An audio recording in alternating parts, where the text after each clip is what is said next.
friend George Stroumboulopoulos. Very excited about the show tonight. Yannick Bisson is in the red chair tonight. Yannick Bisson. So lovely.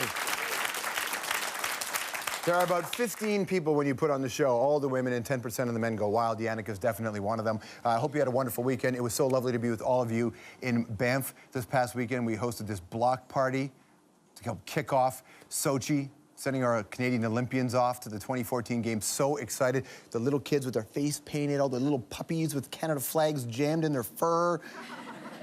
I'm not usually a huge fan of dressing your dog up. In fact, listen, I try to live my life without judgment, but if you dress your dog up, a little bit of judgment. And another thing about the Banff moment, they did this cool thing where they unveiled the new loonie, like a lucky Olympic loonie. What they did, and there it is right there.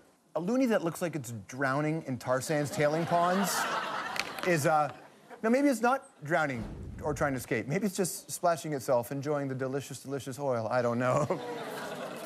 Speaking of the oil, the Neil Young tour has been going on. Played a show in Toronto. It's part of the debrief. We're going to get into that now.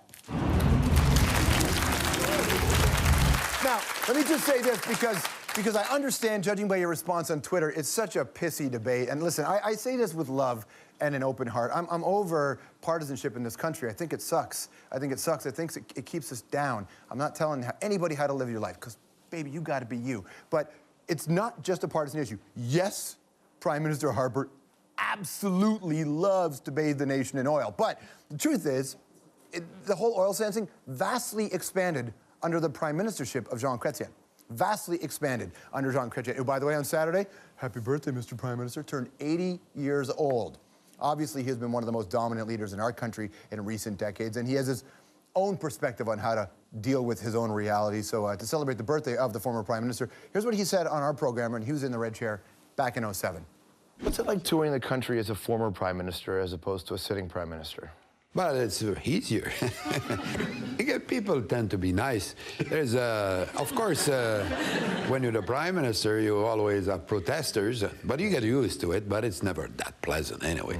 But I used to be protester myself when I was a kid, so, you know, whenever I was Prime Minister and there was protest, I would say to myself, Jean, you deserve it, because I had protested. And when I was a student, I was a kind of activist, rebellious young man.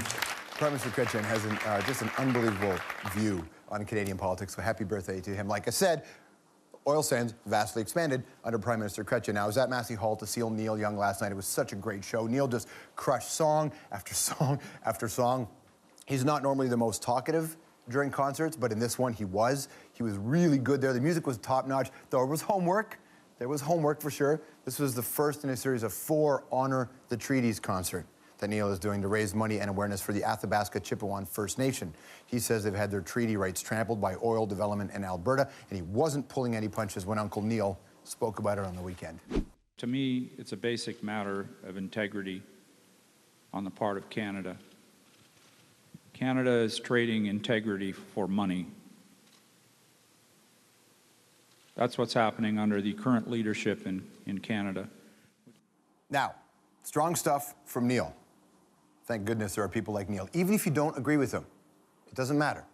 Thank goodness there are musicians who are on TV saying stuff, and it's not embarrassing. It's pointed. That's all it is. It's pointed and it's smart. Here's what the Prime Minister's office responded with. Even the lifestyle of a rock star relies to some degree on the resources developed by thousands of hardworking Canadians every day. Yes, now that appears on the surface like it's a dodge, because that's exactly what it is.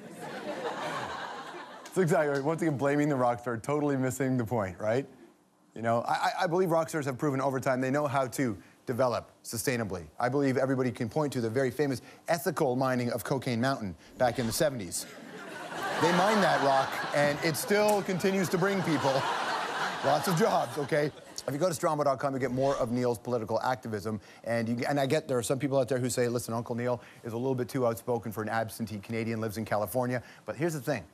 If you view it as a human rights argument, which many people say it is, and I agree with, then you don't have to be a citizen of the country to stand up for that stuff. I have not seen Neil's taxes, so I don't know where he pays his taxes. I know the banks have. In fact, they know all about Canadians, even the most tenuous ties to the States. You see this? There's a new U.S. law that you need to know about. If you're a dual citizen, a Canadian with a green card, a snowbird, etc., it's called the Foreign Account Tax Compliance Act. FATCA. It's designed to assist Americans in paying their dues to Caesar, okay? Essentially, if you're hiding money from Uncle Barack, they want it. The act requires... That's awesome. The act requires banks all over the world to snoop on their customers. So even if you haven't lived in the States for years, even if you've never lived in the States but have ties to it, they want your information and probably they want your back taxes. But you're thinking, George, you bucky baby, I was born in Calgary. I'm no millionaire. Does the IRS still want my money? Well, if one or both of your parents are American, if you've ever been a resident of the United States, potentially, yes. So you better start researching your status there, kiddo, and anything in your bank account or portfolio is fair game. And you're saying, how can this be? Ottawa will defend our sovereignty. They'll defend us from foreign spying and bullying.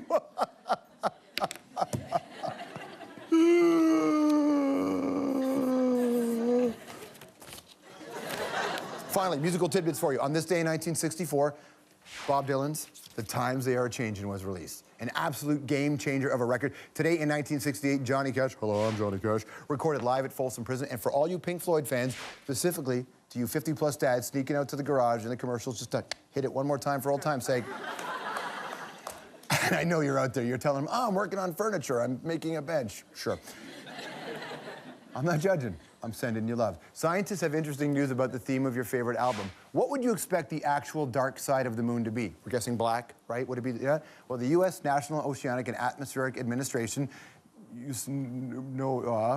says, in fact, the dark side of the moon is turquoise.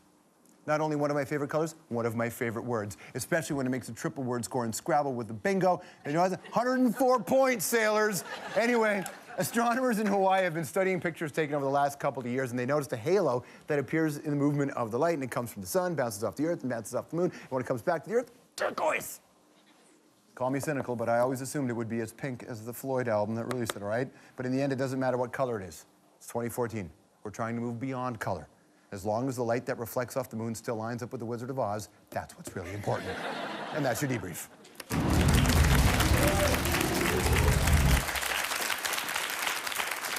There was a moment last night when Neil Young was telling a story. First of all, telling a story about a guitar that got shot, which was awesome. But he was telling this story about what it was like when he was young, and him and the guys in Crosby, Stills, Nash and Young were performing, and the audience were equals, and it was about seeing what was going on in the world politically, being motivated, working together, and being about something. He said he looked over and he saw Crosby, and it looked like Crosby was hovering about a foot off the ground. It was so incredible. And then jumped into a version of Ohio and just slayed the crowd. It was incredible. And that's the feeling that people have when they're around Neil Young.